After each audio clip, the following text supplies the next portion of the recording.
Hello, everyone. Welcome back to Cinema Savvy and welcome back to another review. My name is Tate, and all I can say from today is that I survived a cinema trip. I survived a cinema trip to go and watch Megalopolis, Francis Ford Coppola's new film. And oh boy, I'm ready to talk about this film. Before I go into the details of this film and this review, please be sure to follow us on all of our social medias. The Linktree link is down in the description. That'll take you to our Twitter, our Instagram, our Facebook, and also to our Letterboxd account, where you can follow all of our things. And make sure to go to our store on Redbubble, where you can pick up random things which has Cinema Savvy branded all over it. Okay, let's get into the meat of this straight away. This film is an absolute disaster and a mess and is just pure awful. And I've never really had this feeling in a cinema visit before. I've had it with some cinema visits where films have dragged and I've been looking at my watch and I've been thinking, God, how long have I got to go? I was doing this after about 5-10 minutes and trying to remember how long the runtime was from when I first looked before I'd even got to the cinema. Everything from start to finish in this film is a complete and utter mess. We're talking acting performances, we're talking the direction and the editing that's involved in it, the dialogue that's there, absolutely everything. And on top of that, the production itself was an absolute mess, and the marketing and advertising was an absolute mess. I'm going to dive into all of it. I'm going to dive into absolutely everything in this review. And it is just fascinating that a director of Francis Ford Coppola's regard and of his, stature, the person who, did The Godfather, the person who did Apocalypse Now, can tune out and just absolutely put on this worthless film that made no sense at all. And as much as some people will try and defend him on this one, this film is so incoherent. It's fascinating that it got made in the first place. So I want to start from the very beginning here. Let's talk about the production of this film. There were, some rumors and, I think there's some investigations happening about, Francis Ford Coppola and some extras on the set. You can go and search it up for yourself and find out exactly what went down and what's going to come of it.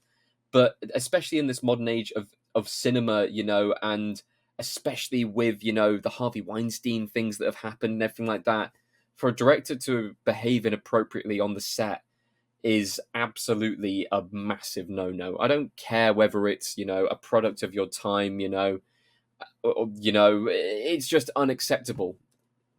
Absolutely unacceptable. It was unacceptable back then, but people got away with it. It's unacceptable now as well. And it needs to be brought up because, you can respect a film and you can respect a person's art and you can absolutely separate the art from the artwork. But it comes to a point where you've got to just call them out on, things that they've done, and that is bad. And I really do hope that, the people who were, affected by it on set, get, some kind of closure, or at least some kind of, repercussions happening because of it, towards Francis Ford Coppola. Then let's talk about the advertising campaign itself. I remember seeing the first advert for this film. I was quite excited. I was like, okay, Francis Ford Coppola is doing another film. It's a mega project. It's called Megalopolis. That's interesting. It's going to have, Adam Driver in the leading role. It's going to have, a massively stacked cast. I remember it being one of those kind of, oh, we're going to announce a new person every single day. So next it was like Giancarlo Esposito. Then it was Aubrey Plaza. Then it was Natalie Emmanuel. Then it was Lawrence Fishburne, and it just kept on going. John Voight, the list kept on stacking. And you look at the cast in general, and it's actually a really good cast. But the first trailer came out not too long after the first image, and the trailer was odd. It was Lawrence Fishburne voicing over, talking about the film, and it had some reviews of Francis Ford Coppola's past films, which was very interesting. saying these publications said that, Apocalypse Now was one of the worst films they'd ever seen, and, this publication is saying that The Godfather is a boring mess, and The Godfather Part 2 does not live up to the first film, and blah, blah, blah, blah, blah. Anyway, quite an interesting take on it, and I thought, wow, that's really bold of a director to go ahead and say, hey, all of our other films have been called terrible. Like, all of my other films have been called like this at some point, but then we look to the future, and The Godfather is heralded as like one of the greatest films, if not the greatest film of all time by some, critics and some people.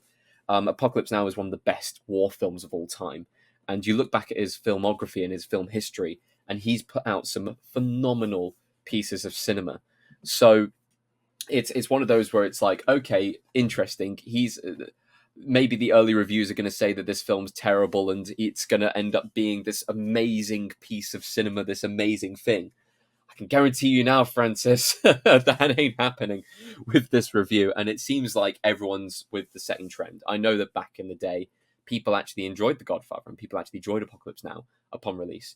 And even if there was one review coming out which was negative for those films, which by the way, this is the controversy. There wasn't. Those reviews were made up. Those reviews were fake, and he put them in his trailer anyway. And I don't know if the news publications are going to go after him for that, but that's definitely bad that you're putting fake reviews from actual sources down as like bait for people to come in and watch your film.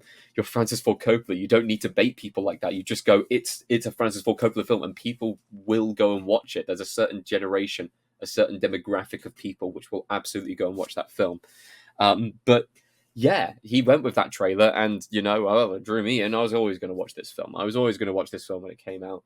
Not just because I like the cast, but also because I do like, The Godfather, and I like, Apocalypse Now, and those are two films which I'll herald up there. And especially, coming into this film, I was expecting a lot more, especially with the first trailer making me think, oh, it's like kind of Gattaca vibes, but also it's like kind of big city architecture. I wonder what they're going to go with and stuff like that. So it had me hooked. It had me intrigued. I'll read through the synopsis for people here who maybe haven't seen the film and just watching me ramble about how terrible this film is so that you don't have to watch it yourself. The city of New Rome is the main conflict between Caesar Catalina, a brilliant artist in favor of a utopian future, and the greedy mayor, Franklin Cicero. Between them is Julia Cicero. Her loyalty is divided between her father and her beloved. That makes it seem like the film actually has a plot, Architect who wants to build a new, brighter utopian future, greedy mayor who's standing in the way, and the daughter of the greedy mayor who falls in love with the architect. That makes it seem like this film actually has a coherent line of, like, a thread going through it.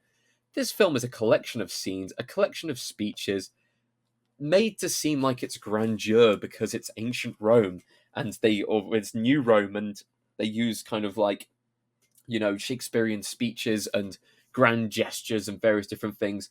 It's coupled together in what I can only describe as a Dior advert, where it's like that weird yellow tinge that you get on really cheap and terrible, depictions of Mexico in film, in the middle of a city with like these really kind of hot actors who are just there because it genuinely looks like they're filming a perfume advert. It is god awfully put together. The plot line does not run like it does in that synopsis there. The plot line is all over the place. You get kind of weird kind of things thrown in from every single angle, every single time a new character gets introduced. And none of the scenes really match with each other. And it's really weird. There's a plot line in this film, and I'm going to go a little bit of a spoiler here if you really want to watch this film. There's a plotline in this film where Adam Driver's character of Caesar is able to stop time, which is like a really cool, weird sci-fi concept, which they could have done so much more with in this film. He's an architect who can stop time. How cool is that? And then he just loses it midway through the film, and they pretty much don't really mention it until the end. It's such an odd thing to add into this film. And the fact that he doesn't actually use it for any good in the film at all, it's just used as a one-point thing. I think there's somewhere in there a message that needs to be dug out with like 10 JCBs and like a deep oil rig kind of driller to actually get the message out. But it's so poorly put together. The only actors I can actually praise in this entire film, hilariously, would be Aubrey Plaza, because she knows that it's a bad film, which is hilarious. And she's a comedian, so she can absolutely ham it up to 10, playing Wow Platinum. What a fantastic character Wow Platinum is. And her character role in the entire thing is to stir shit up. That is literally her entire role, and she definitely does throughout the course of the film. The only other person I can actually give any acting credibility to in this entire film would probably be Shia LaBeouf, who just plays Shia LaBeouf. Just imagine Shia LaBeouf being thrown into this universe. He's sleazy. He wants to sleep with people. He's sexually ambiguous. He causes a stir. That's his character. That's it. That's all he does. He has a few moments of violence, a few moments of stand up for the rights kind of thing. And him and Aubrey on screen together actually make a hilarious, like, terrible villain power couple at various different points in this film. Everyone else, absolutely unforgivable. And I've got to talk about Adam Driver here, because Adam Driver has been on a truly, truly terrible run. I mean, I'm looking back through his film catalogue right now, and I mean, I'm going to read through just the page that I'm reading now. And I want you to just kind of put your hand up and shout, yeah, okay, maybe he was okay in that film when it comes to it. Marriage Story is probably the last film that I could truly say that he was good, or at least in a good film. You then got Star Wars, Rise of Skywalker. You've got Annette, which I think George quite liked, but that's okay. You got The Last Duel, which I haven't seen yet, so I can't really comment on. House of Gucci, White Noise, 65, which was the dinosaur film, Ferrari, which is laughed at because of the car crashes in it, and now Megalopolis. He used to be an actor who chose his projects really wisely. And I feel like maybe he got drawn in by the allure that was Francis Ford Coppola. It's Francis Ford Coppola. He can't make this generation's The Room. Well, he didn't make this generation's The Room. The Room is an entertaining film. This film is boring, along with the fact that it's so unwatchable in various different parts. Where can I give praise to this? I can't. Giancarlo Esposito puts on easily the worst performance of his career that I've seen. It's just boring, and he just talks at the camera, and he doesn't play off anyone at all on screen. You feel no tension when he's there with Adam Driver, even though they're meant to be butting heads in every single scene. You feel no love for his own daughter's character of Nathalie Emmanuel. Like, you feel no interaction with anyone else that he has on screen. It's such a weird kind of role that he's played. And I think the biggest problem here in this film has to be the screenplay, because this film has some moments which are visually fantastic. There are some scenes which are so well framed and so well put out. There are some scenes which are truly ungodly awful. We're talking like PS1 era graphics thrown onto a modern day budget. But the biggest thing here is the screenplay. The screenplay is awful. There's a line which is like something to do with talking about oh, do you like my boner? It's like I didn't know whether to laugh or to just scoff and walk out. And there were many times in the film where I looked at my watch and thought, is it even worth it? And I was like, do you know what? I've still not walked out of a cinema today. I've got very close on very certain occasions, but I still yet to walk out of a cinema. This was so close. This was so close. The dialogue in this film is so wooden, and the acting performances reflect that. It's just fascinating in the sense that the characters feel like they are acting, which you're like, oh yeah, of course the characters feel like they're acting. It's a film. What I mean by that is, I don't look at the film and I don't see the characters. I look at the film and I see people acting the characters as if they're literally reading the lines of dialogue in front of their face. Not like they're actually embodying the character and they've learnt the lines and they're reciting them, and it's a kind of, they're actually talking to the audience or talking to the characters and having those interactions. It feels like they're talking to the piece of paper and then looking up afterwards at the character as if it's directed at them. And it's played out on screen throughout the entire film. It's a long runtime. It's 2.5 hours of this. Just dialogue interactions, nothing to break up the film at all. Like, it just keeps on going and keeps on hammering in, and it's so boring. It is so boring. It is. There's nothing redeeming about it. There's nothing redeeming about it. The score is bland. It stands out. Which you say scores can go two ways. Scores can stand out and they can be amazing, or scores can be really quiet in the background, and that's good because it just allows the film to breathe and it gives it that moment of silence. The score stands out, but not in a good way. The score stands out, but it's so just doesn't fit it right. It's really hard to describe. I credit anyone else who was able to make it through this film and come away from it with anything other than pure, just like, what did I just watch? That was just awful and terrible. It's stunning that it's on a 5.4. It's stunning that it's anywhere above like a 3. This is easily one of the worst films I've seen this year, and I've seen some real stinkers this year. I've sat through the Borderlands film, and at least I can turn around in the Borderlands film and go, hey, they got the character of Claptrap right. Like, at least I can turn around and say, hey, at least Pandora kind of feels a little bit like Pandora at some points. I've sat through Madam Web this year, which is like, hey, at least this film is funny. At least you could probably go and have like a drinking game with this film, and you can at least see the characters are fun in some way, shape, or form. Or there were like 90s cringe moments. This film is pure Oscar bait cringe. And we're talking the deepest depths of, he wants to make a film. It feels like it's going for awards, but it's never going to win any of them. It's probably going to win Razzies over anything else. A true failure, a true fable as it's put out, as it's meant to be like a reflection of the fall of Rome, but also a romance, but also a character study into Francis's life about building a new utopia, but people standing in the way. To the point where he almost names the baby Francis, and there's a kind of scene where he's talking about, oh, if it's a boy, the boy will be called Francis. It's like, you egomaniac, Jesus Christ. How can you get away with this? You can't. This film's been panned. I'm panning it. It's awful. I wouldn't recommend people watching it. It's not worth the 2 hours 20 of your life. It's not worth the cinema ticket price. It's not worth even streaming it just to be curious. It is a film that will be forgotten. And I really do hope it gets forgotten quick, because it is truly, truly a god-awful film. Bottom of the barrel, will be in the bottom 3 of the year. I need to decide where it sits in there, because realistically, in my head, I'd rather watch Borderlands again and try and get some semblance of film than watch this again in any way, shape, or form. At least that has action beats. This film has nothing.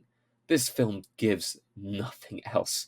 And it's exhausting, like sitting in a cinema when you're watching a film and you know it's going to be terrible 5 minutes in. I had hopes for this film. I was like, okay, it's getting mixed reviews.